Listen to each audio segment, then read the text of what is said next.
tecnologia, inovação, cibersegurança, soluções IoT e inteligência artificial. Tudo isso e muito mais sobre transformação digital e tendências do mercado Você encontra aqui no MacniCast. Bem-vindos a um novo episódio do MacniCast. Eu estou aqui de volta, o Fernando Gomes, que é CIO da Intelinet, empresa de consultoria nas áreas de conectividade, AI e cibersegurança. Na verdade, o Fernando é o especialista nessas três áreas. Bem-vindo de volta. Muito obrigado, um grande prazer estar aqui de novo, participando deste episódio do MacniCast. Maravilha, maravilha. Fernando, tu teve recentemente, no início de março, na Mobile World, né?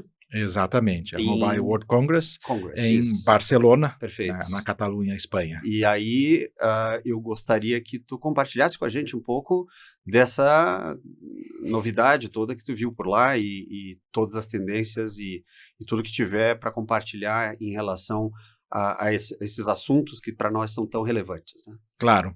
Bom, mais uma vez, o evento teve um crescimento em relação ao ano anterior e principalmente em relação a 2022, que foi a primeira edição pós-pandemia.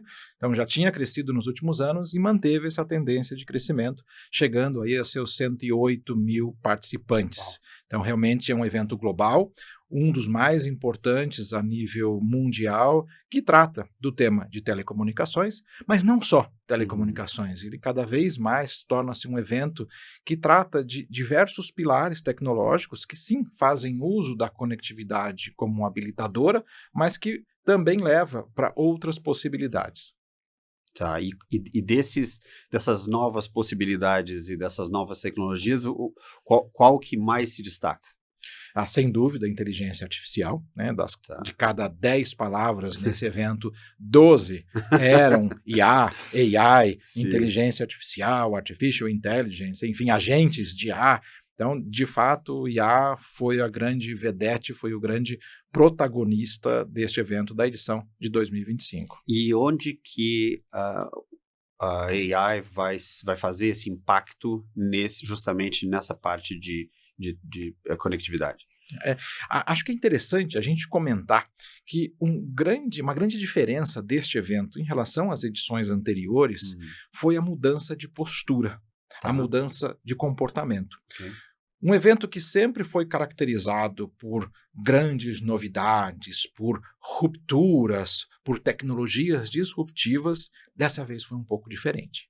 Ou seja, dessa vez, o principal ponto que foi discutido foi o chamado ROI, que em inglês é o Return of Investment, ou retorno sobre o investimento. Certo. Como, de fato, a gente monetiza, a gente rentabiliza sobre aquele investimento que foi feito. Nesse caso, principalmente, investimento em infraestrutura de telecomunicações, investimento em tecnologia, investimento em pessoas. Então, acho que assim, foi um evento que eu gostaria de chamar como pé no chão. Deixou de trazer o hype, né, essas tendências e essas discussões sobre aquilo que vai acontecer num futuro, talvez muito para o futuro, e trouxe para hoje esse retorno. O que a gente faz com a tecnologia? E não foi diferente, então, com o tema inteligência artificial. Então, o que aconteceu? Foram duas vertentes sobre a inteligência artificial muito discutidas, apresentadas, repassadas durante o evento. No congresso, nas discussões nos estandes, nas discussões com os profissionais ali envolvidos.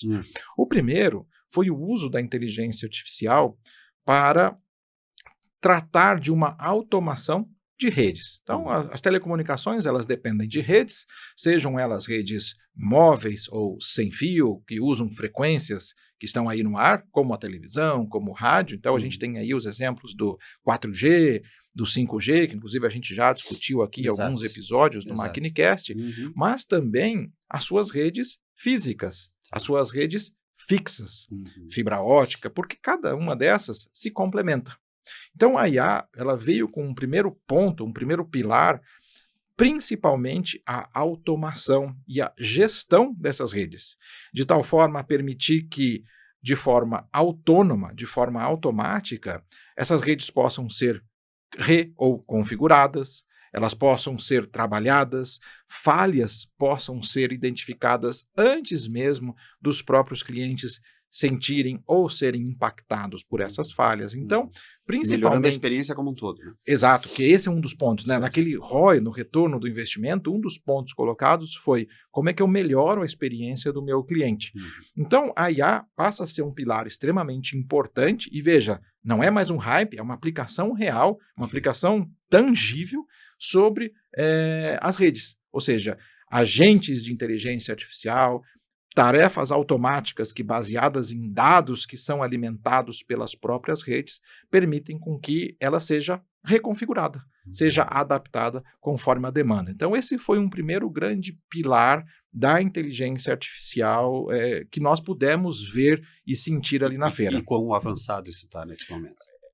Já implementados, é isso é uma realidade, é uma realidade. Então esse foi um ponto muito interessante, que assim, a gente fala muito de IA e temos falado muito já há alguns anos, principalmente depois do release do ChatGPT pela OpenAI e dos seus irmãos todos, porque o ChatGPT não é a única solução, mas de fato isso chegou para a sociedade ali no final de 2022.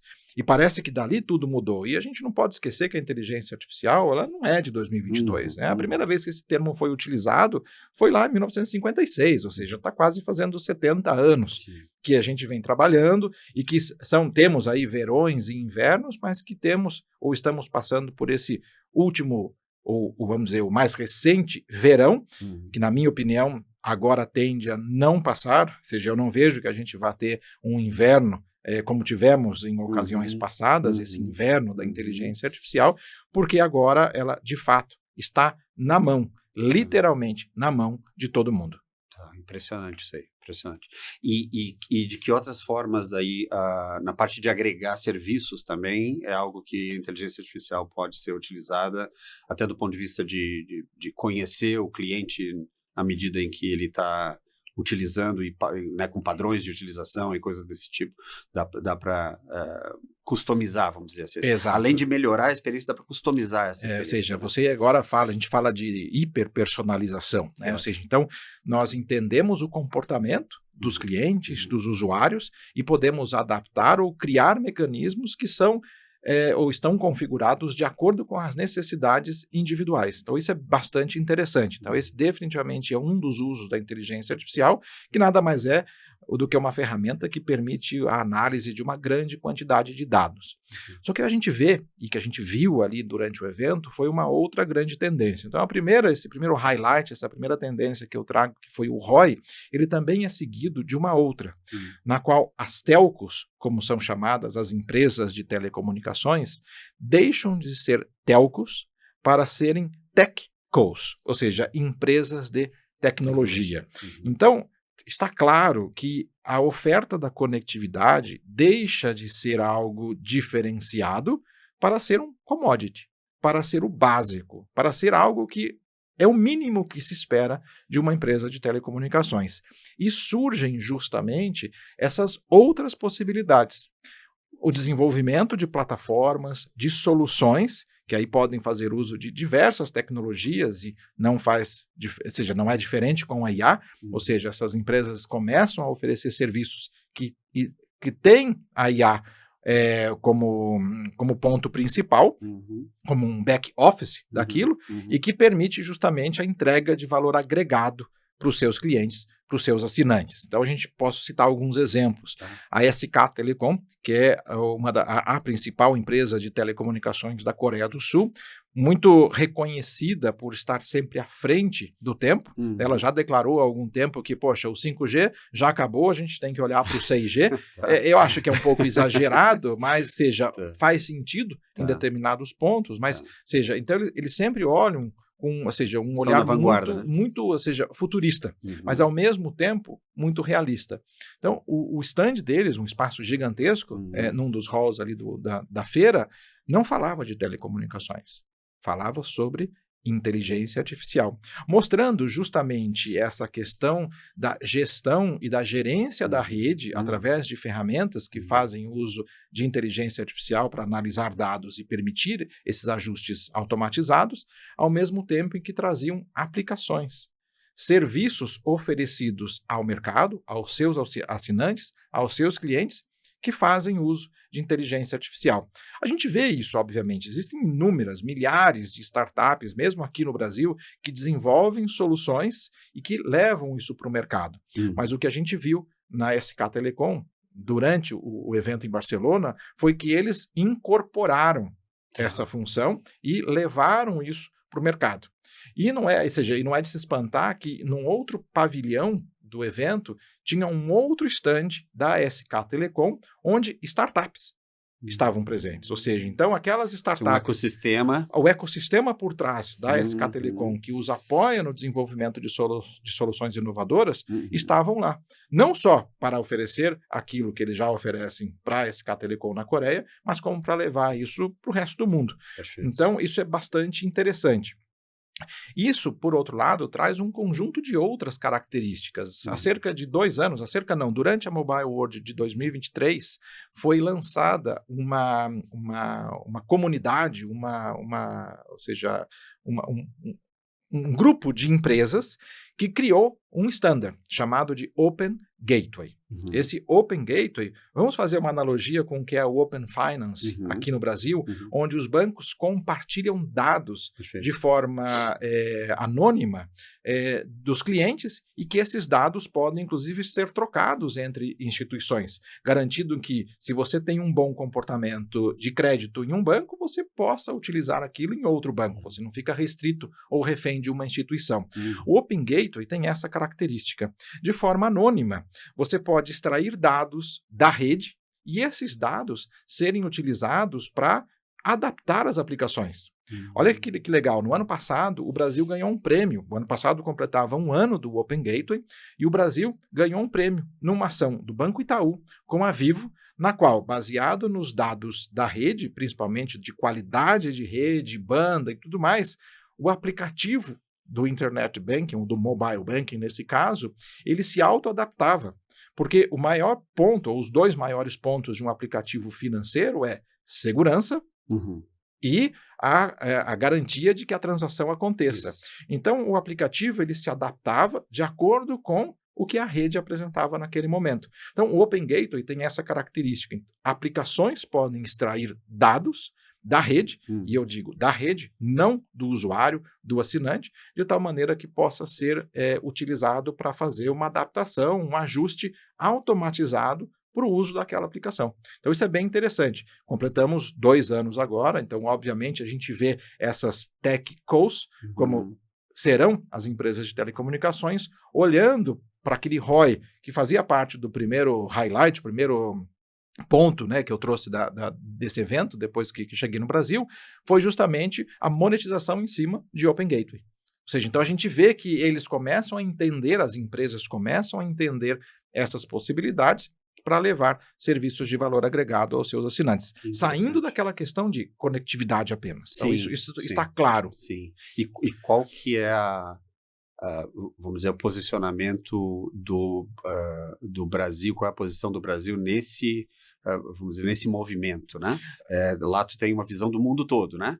Mas também viu como que a gente está e como é que é isso. O Brasil, seja, como eu mencionei, no ano passado recebeu esse prêmio, numa atividade do Banco Itaú com a Vivo, não foi diferente esse ano, então a gente vê que assim, o Brasil ele adota essas novas tecnologias. Então, o brasileiro e o Brasil, ele tem essa característica de ser o que nós chamamos de um early adopter, aquele que adota essas soluções de maneira mais rápida, né? Ou seja, não é diferente com o WhatsApp, não é diferente com aplicações, que o Brasil realmente faz uso, o brasileiro gosta dessas inovações.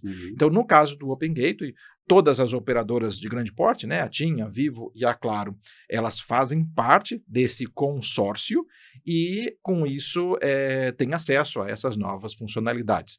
Então, não houve nenhum prêmio ou nenhuma premiação com relação a isso, mas eu vi sim, seja, mais operadoras trabalhando nesse sentido. A Viettel, que é uma operadora do Vietnã, estava lá, foi uma das únicas que eu vi, inclusive, demonstrando essa monetização em cima do Open Gateway. Ela oferecendo ao seu assinante, ou seja, aplicações que garantem, por exemplo, um uso melhor da rede ou uma priorização de pacotes, dependendo da aplicação que você utiliza. E olha que interessante, foi criado há cerca de 1 ano, ou seja, também é recente, uma outra comunidade, né, um outro consórcio de empresas chamado de AI RAN. Ou seja, RAN é a sigla para Radio Access Network. Ou seja, é basicamente toda a infraestrutura de comunicação sem fio utilizada em uma rede de telecomunicações tipo 4G, 5G. Então, o AI RAN, da mesma forma que o Open Gateway tem, traz a característica de você criar mecanismos padronizados para que essa comunicação e automação da rede possa ser feita por AI. Ou seja, então não será privilégio de uma ou outra operadora, isso passa a ser algo multidimensional que as operadoras, ao fazer parte desse consórcio, dessa padronização, vão poder utilizar. Então, cada vez mais mostra que as operadoras precisam sair daquele dilema que eu sou uma empresa de telecomunicações, eu ofereço rede, eu ofereço acesso para oferecer serviços de valor agregado. E isso muda totalmente o jogo, né? Completamente. Claro. Completamente. Totalmente. E aqui a gente está falando muito do assinante, né? Pessoa física que usa a rede para os seus propósitos. Mas e o IoT? E o M2M? Como é que isso foi abordado lá? Foi interessante, ou seja, mais uma vez, e é um pilar que eu costumo acompanhar, porque me interessa e eu acredito muito nesse sentido, a gente não viu muita coisa. Ou seja, claro, nós vimos o desenvolvimento de algumas, eu não vou dizer, não é recente, mas a gente vem acompanhando esse desenvolvimento, mas vamos citar o 5G. O 5G, indo na linha que a SK Telecom declarou que ele deixou de existir, vamos pensar no 6G, é muito por conta da aplicação real do 5G. Né? Ou seja, o 5G prometeu muitas disrupturas, ou seja, vou trazer novas possibilidades, mais banda, comunicação massiva, máquina a máquina, com IoTs e tudo mais, mas isso de fato latência, não aconteceu. Né? E não aconteceu porque principalmente, existe uma defasagem, uma dificuldade de encontrar dispositivos que sejam compatíveis.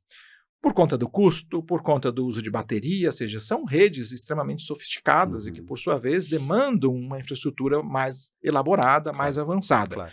Mas, a partir dos últimos releases, das últimas versões dos padrões, e existe um organismo que cuida dessa padronização, que é chamado de 3GPP, eles começaram a trabalhar numa nova característica, que é o 5G RedCap, Reduced Capacity.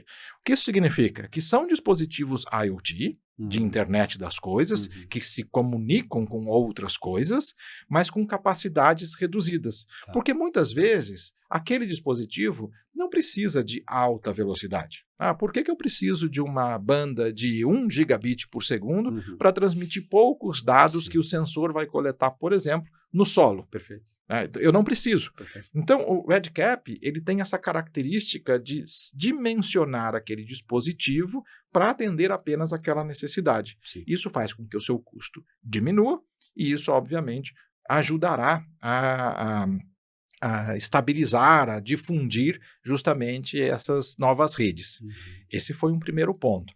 Mas o que me chamou a atenção, e é real, foram as redes não terrestres, chamadas de NTN, Non-Terrestrial Network, como o nome já diz. Sim. Redes que não estão aqui na altura do solo, né? Ou seja, quando a gente considera um 4G ou 5G, a gente está falando de redes terrestres. Quando a gente está falando de banda larga fixa através da fibra ótica, a gente está falando de uma rede terrestre.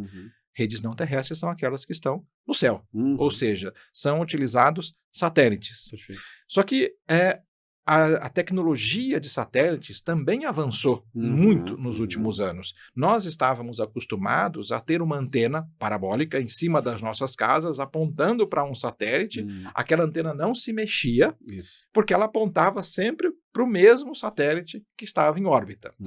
O ponto é que aquele satélite ele tinha uma característica muito própria, né, muito intrínseca da tecnologia, que ele estava a 36 mil quilômetros de distância da Terra, em órbita, e a velocidade angular dele é igual a velocidade angular da Terra. Ou seja, então ele aparenta não estar se movimentando, mas no fundo ele se movimenta junto com a Terra. Mas por isso, como a velocidade é a mesma, a antena está sempre apontando para o mesmo lugar.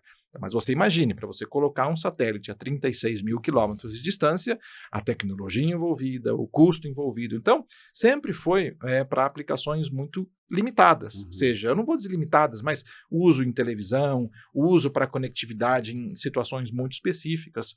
Só que começou a haver o desenvolvimento de satélites de órbita média e depois os satélites de órbita baixa. Os satélites de órbita baixa ficam aqui a 500 quilômetros de distância, ou seja, no céu. Ainda é bastante? Mas muito menos do que os 36 mil quilômetros. Esses satélites, eles são de uma maneira, vamos assim dizer, porque não é trivial, mas mais simples de serem colocados em órbita.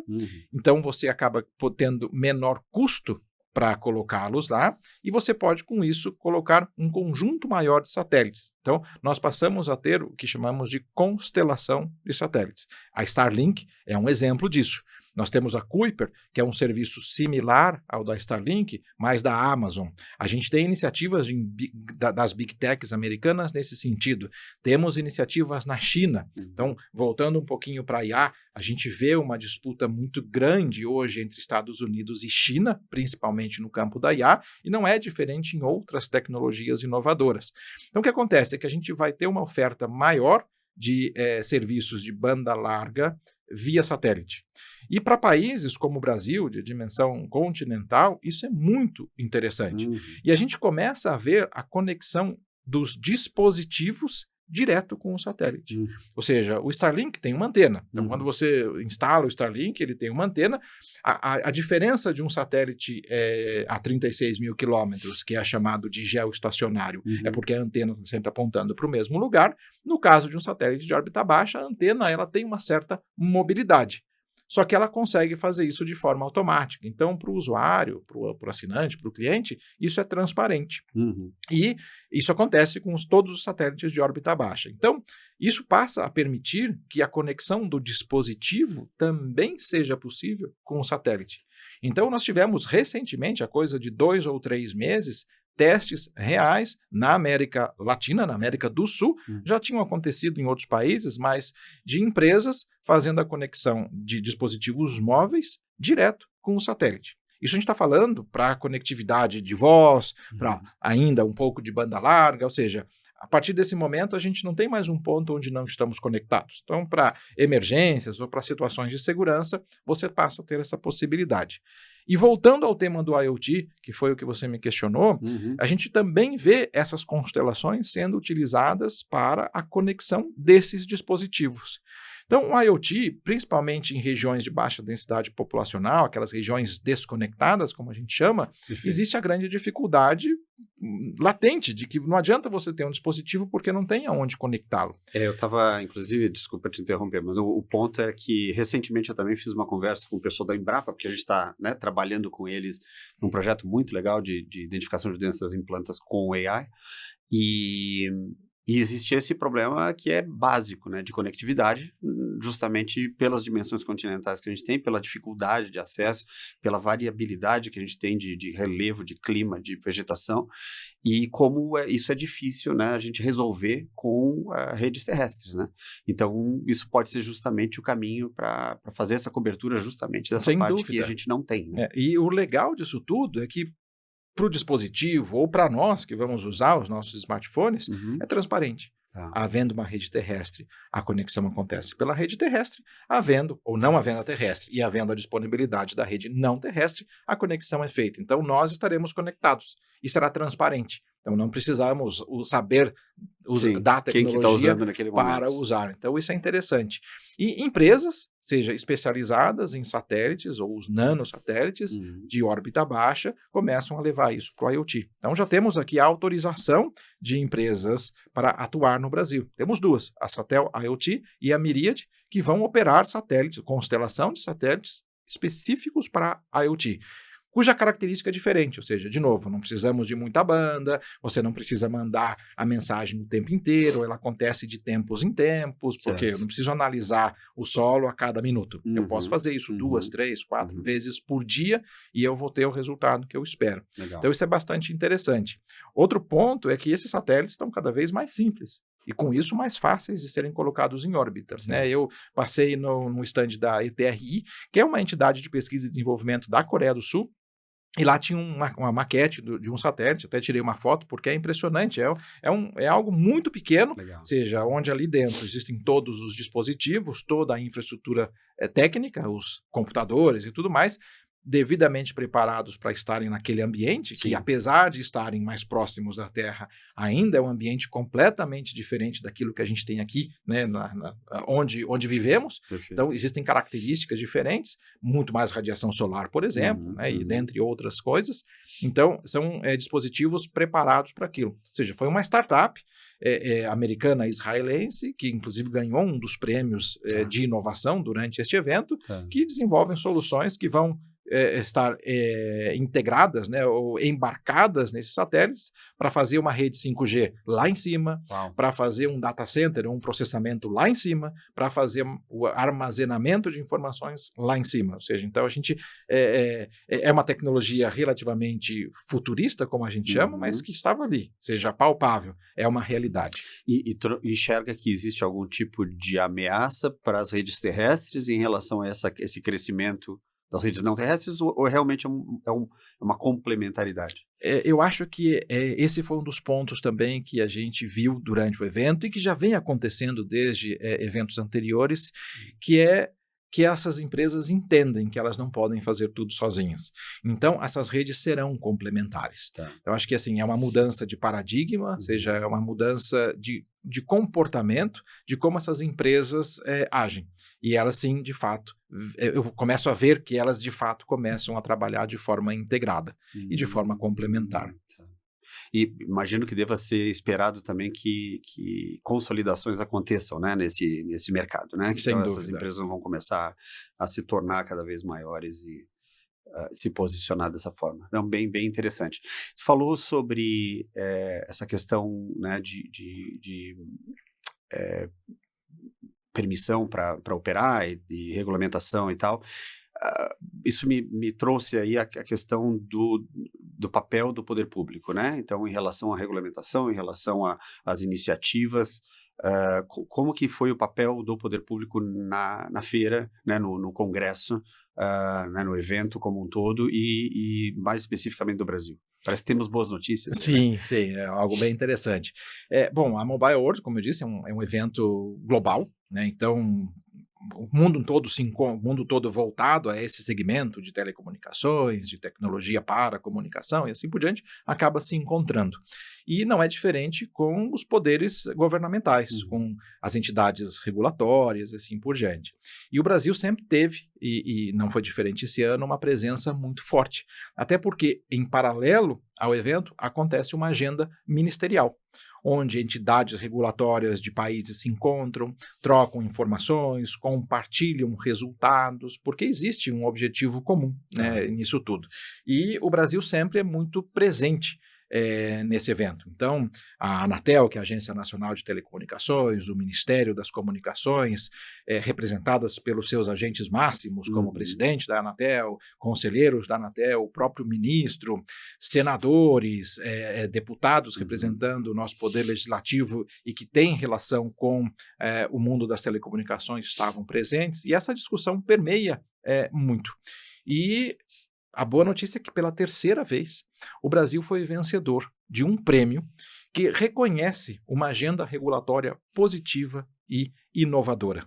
Então, o Brasil ele ganhou esse prêmio, ele foi reconhecido em 2005, depois novamente em 2015 e em 2025. Interessante porque o evento iniciou um dia depois da premiação do Oscar. Então, na noite anterior de domingo, o Brasil recebia o seu primeiro Oscar e na manhã seguinte, o Brasil recebia esse prêmio pela terceira vez sobre essa agenda regulatória positiva e inovadora.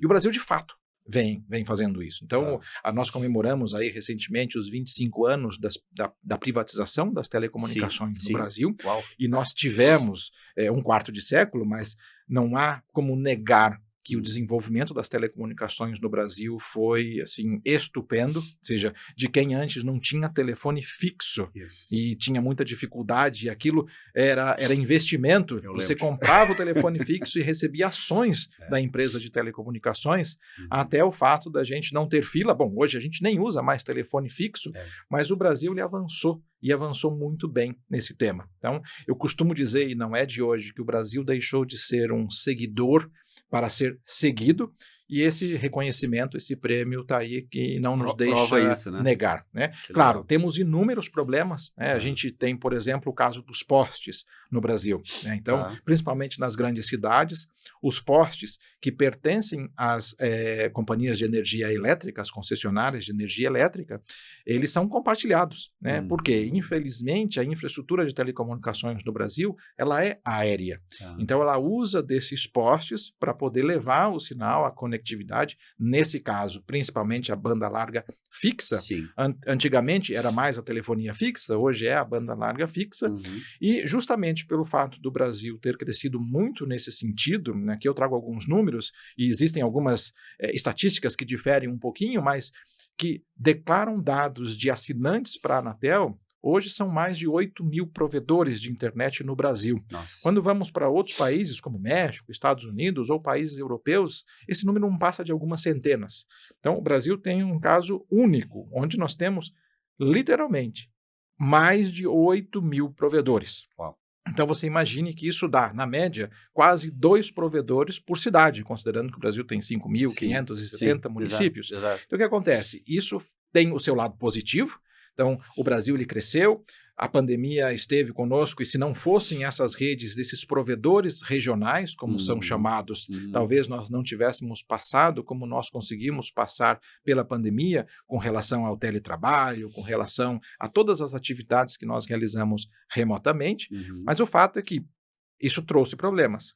Então, o crescimento desses provedores fez com que essas redes aéreas tornassem um caos, o que a gente vê nas cidades. Então, muitas vezes a gente vê postes extremamente sobrecarregados de cabos.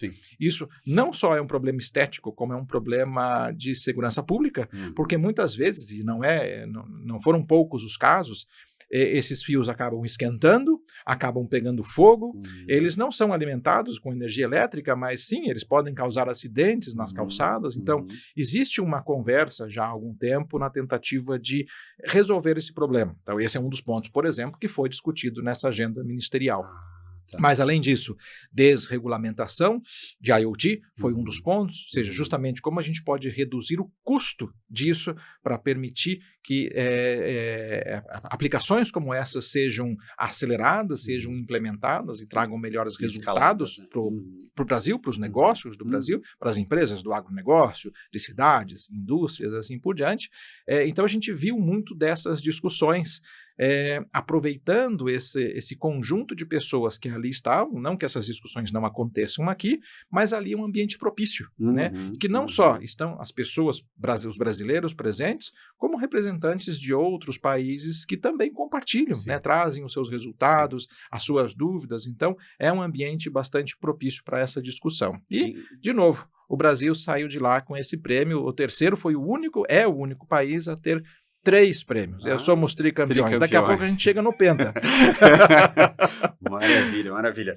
E para fechar, eu queria só fazer uma ponte, já que falamos, né, de AI, falamos de conectividade e a cibersegurança.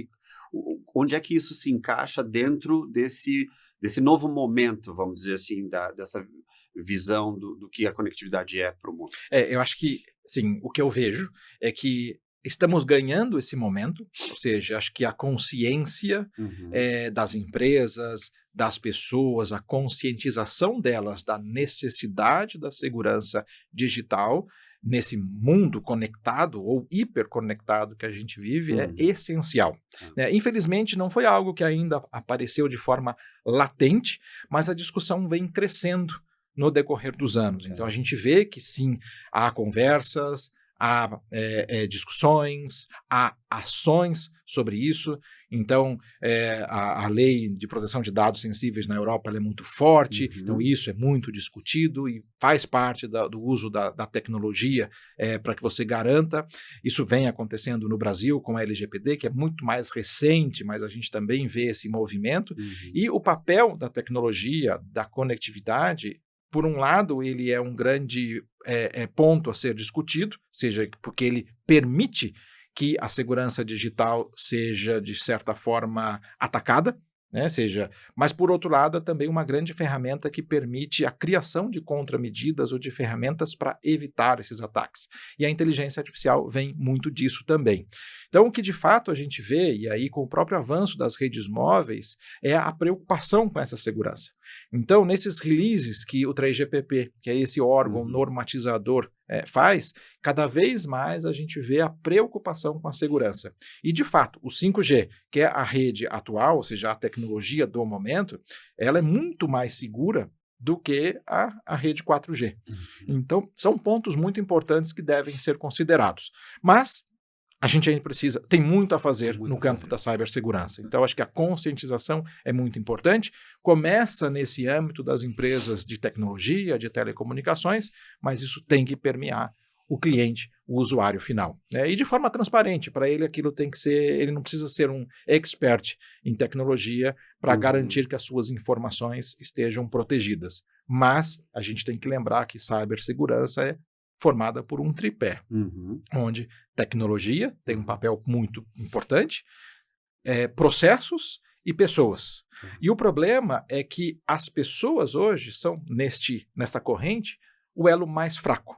Então, essa conscientização é muito importante porque a gente tem que quebrar esse paradigma e transformar pessoas no elo mais forte, porque é o primeiro ponto onde aquilo pode ser brecado, onde aquilo pode ser bloqueado. Então, por exemplo, não é usar uma senha com a data de nascimento que a gente vai resolver esse problema. Então, é muito importante que as pessoas, nesse mundo digital, conectado, tenham essa consciência.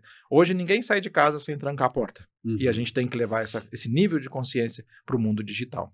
Muito interessante isso. E dá para prever ou talvez dar um chute aqui que, em breve, essa parte de segurança vai ser a bola da vez num evento como esse? Ou tu acha que ele nunca vai ser o ponto principal? Eu diria que nunca será o ponto principal, mas sim um ponto importante. Né? Eu acho que assim, talvez não nesse evento seja o ponto principal, mas em eventos de segurança, sim, mas cada vez mais estará ali, seja de forma muito presente em tudo que é feito. Permeando. Para que de forma automática, para que de forma, sem a necessidade de sabermos o que está acontecendo, nós tenhamos a garantia de que, não vou dizer garantia completa, mas que, de certa forma, estamos protegidos. Da melhor forma possível, né? Sim. Tá bom, Fernando, olha, muito obrigado, né, por compartilhar tudo isso com a gente mais uma vez, né? Espero te ter aqui de novo, assim que tiver novas situações acontecendo.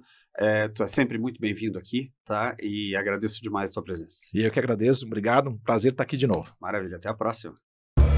Tecnologia, inovação, cibersegurança, soluções IoT e inteligência artificial. Tudo isso e muito mais sobre transformação digital e tendências do mercado Você encontra aqui no MacniCast.